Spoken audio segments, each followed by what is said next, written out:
Hey guys, இன்றைக்கி நம்ம சேனலில் ஹோம்மேட் ஸ்லைம் ஆக்டிவேட்டர் செஞ்சு அதில் வாட்டர் ஸ்லைம் எப்படி செய்யலான்னு பார்க்கலாம். ஃபஸ்ட்டு ஆக்டிவேட்டர் செய்கிறதுக்கு நான் போரிக் ஆசிட் பவுடர் எடுத்திருக்கேன். இது எல்லா மெடிக்கல் ஷாப்லேயும் அவைலபிளாக இருக்குது. இது வெறும் 9 rupees தான். இது இன்ஜூரிஸ்க்கு யூஸ் பண்ணுற ஒரு பவுடர். இப்போ நம்ம போரிக் ஆசிட் ஒரு ஸ்பூனுக்கும் கம்மியாகவே எடுத்துக்கோங்க. ரொம்ப அதிகமாக ஆட் பண்ணணுன்னு அவசியம் இல்லை. கொஞ்சமாக இந்த மாதிரி 1/2 ஸ்பூன் எடுத்துக்கிறேன். இது கூடவே நான் பேக்கிங் சோடா கொஞ்சம் அதை விட குவான்டிட்டி கம்மியாக எடுத்துக்கிறேன். இது ரெண்டுத்தையும் நல்லா வாட்டர் ஊற்றி நான் மிக்ஸ் பண்ணிக்கிறேன். ஒரு 1/2 glass கிட்ட வாட்டர் ஊற்றிக்கிறேன். இப்போ இதை நல்லா மிக்ஸ் பண்ணிக்கலாம். நம்ம வாட்டர் கூட இந்த போரிக் ஆசிட் பவுடர் ரொம்பவே நல்லா மிக்ஸ் ஆகணும். அது கட்டி கட்டியாக இருக்கும். ஸோ மிக்ஸ் பண்ணுறதுக்கு கொஞ்சம் டைம் எடுக்கும். கட்டி கட்டியாக இருந்து நம்ம யூஸ் பண்ணால் ஸ்லைம் கொஞ்சம் நல்லா வராது. இப்போ பாருங்கள், நான் நல்லாவே மிக்ஸ் பண்ணிட்டேன். இப்போ இது ஏதாச்சும் பாட்டிலில் ஸ்டோர் பண்ணி வச்சுக்கலாம். என்கிட்ட இந்த மாதிரி ஒரு ஒயிட் கலர் பாட்டில் இருக்குது. நான் அதில் ஸ்டோர் பண்ணி வச்சுக்கிறேன். இதில் நம்ம ஸ்லைம் ஆக்டிவேட்டர்னு எழுதிடலாம். ஸோ நமக்கு பார்த்த உடனே தெரியும், கன்ஃபியூஷன் இருக்காது. இதை நீங்கள் கொஞ்சம் நிறைய நாளே ஸ்டோர் பண்ணி வச்சுக்கலாம். இது கெட்டு போகாது. அடுத்து ஒரு பவுல் வச்சுட்டு அதில் நான் ஃபெவிகம் எடுத்துக்கிறேன். கொஞ்சமாக ஃபெவிகம் ஆட் பண்ணிக்கிறேன். பவுலில் ஆட் பண்ணிட்டோம். இப்போ இது கூட நான் வாட்டர் ஆட் பண்ணிக்கிறேன். நம்ம கம் எவ்வளோ சேர்த்தமோ வாட்டர் 2 to 3 times அதிகமாக சேர்த்துக்கோங்க. அப்போ தான் வாட்டர் ஸ்லைம் ரொம்பவே நல்லா வரும். வாட்டரையும் கம்மியும் ரொம்பவே நல்லா மிக்ஸ் பண்ணிக்கிறேன். கலர்ஸ் நீங்கள் எது வேணாலும் ஆட் பண்ணலாம். ஃபுட் கலர் ஆட் பண்ணலாம், இல்லை அக்ரிலிக் கலர் ஆட் பண்ணலாம். இதெல்லாம் உங்களோட ஆப்ஷன். நான் கலருக்காக அக்ரிலிக் கலர் எடுத்திருக்கேன். அதில் ஒரு கலர் ஆட் பண்ணி நான் இப்போ மிக்ஸ் பண்ணிக்கிறேன். இந்த கலர் பார்க்கவே ரொம்ப பியூட்டிஃபுல்லாக இருக்குது. நல்லா மிக்ஸ் பண்ணிக்கோங்க. இப்போ இது கூட நம்ம ஹோம்மேடாக பண்ண ஸ்லைம் ஆக்டிவேட்டரை கொஞ்சம் கொஞ்சமாக ஆட் பண்ணி, நான் ரொம்ப லேஸாக தான் மிக்ஸ் பண்ணுறேன். ரொம்ப ஸ்பீடாக மிக்ஸ் பண்ண வேண்டாம். கொஞ்சம் கொஞ்சமாக ஆட் பண்ணுங்கள். ஏன்னா இதுக்கு முன்னாடி நான் 2 ஸ்லைம் ட்ரை பண்ணேன் சேம் ஆக்டிவேட்டர் வச்சு. நான் அட் அ டைமில் ரொம்ப நிறைய ஆக்டிவேட்டர் ஆட் பண்ணனால அந்த ஸ்லைம் கொஞ்சம் ஒழுங்காக வரலை. ஒரு மாதிரி ஸ்டோன் மாதிரி ஆகிடுச்சு. ஸோ அதனால் நான் இந்த டைம் ரொம்ப கொஞ்சம் கொஞ்சமாக சேர்த்து ஆட் பண்ணுறேன். கொஞ்சம் கொஞ்சமாக ஸ்லைம் வர ஸ்டார்ட் ஆகும்.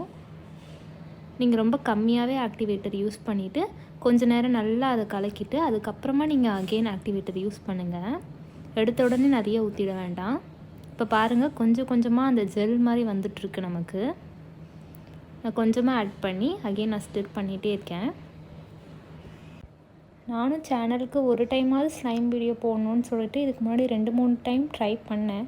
எனக்கு இது வரைக்கும் ஸ்லைம் வந்ததே கிடையாது. அந்த ஏரியல் பவுடர்லாம் இருக்குல்ல, அதை வச்சு ஒரு டைம் ட்ரை பண்ணேன், வரவே இல்லை. அதுக்கப்புறம் சர்ஃப் எக்ஸல் லிக்விட் இருக்குல்ல, அதுவும் யூஸ் பண்ணியிருக்கேன். எனக்கு வந்ததே இல்லை.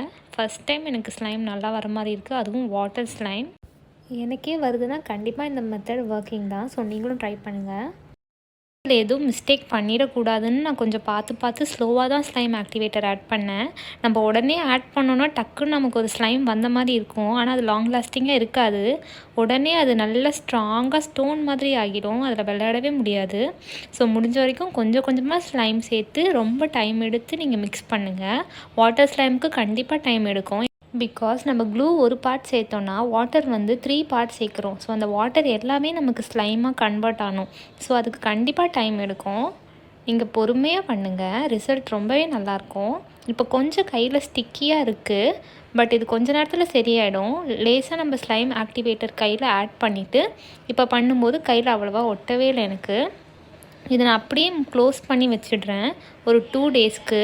அப்போ தான் கையில் நமக்கு சுத்தமாக ஒட்டவே ஒட்டாது. நான் இந்த மாதிரி ஒரு ஷீட் வச்சு க்ளோஸ் பண்ணி வச்சிடுறேன். 2 days கழித்து நம்ம இதை ஓப்பன் பண்ணி பார்க்கலாம். இப்போ 2 days கழித்து நம்ம ஸ்லைம் எப்படி வந்திருக்குன்னு பார்க்கலாம். இதுக்கு முன்னாடி கொஞ்சம் லைட்டாக ஸ்டிக்கியாக இருந்தது. இப்போ எப்படி இருக்குன்னு பார்ப்போம். வாவ், பார்க்கவே ரொம்ப சாஃப்டாக, ரொம்ப அது எப்படி ஜெல்லி மாதிரி இருக்குது பாருங்கள். தொட்டால் கொஞ்சம் கூட கையில் ஒட்டவே இல்லை. ரொம்பவே சாஃப்டாக இருக்குது. அண்ட் பார்க்குறதுக்கு ரொம்பவே ஜெல்லி மாதிரி இருக்குது. இங்கே பாருங்கள், நான் கை விடுறேன், கையில் கொஞ்சம் கூட ஒட்டவே இல்லை. அது இங்கே பார்த்தீங்களா, விளையாடுறதுக்கு இது ரொம்ப நல்லாயிருக்கும். கடையில் வாங்கின வாட்டர் ஸ்லைம் மாதிரியே இருக்குது.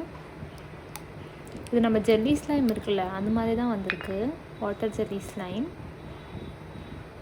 இங்கே பாருங்கள், நான் விளையாடுறேன் பாருங்கள். இதில் நல்லா பாருங்கள், அது எப்படி நல்லா ஜெல்லி மாதிரி இருக்குது. கண்டிப்பாக நீங்கள் இதை வீட்டில் ட்ரை பண்ணி பாருங்கள். இது ரொம்பவே ஈஸி அண்ட் 100% ஒர்க்கிங்.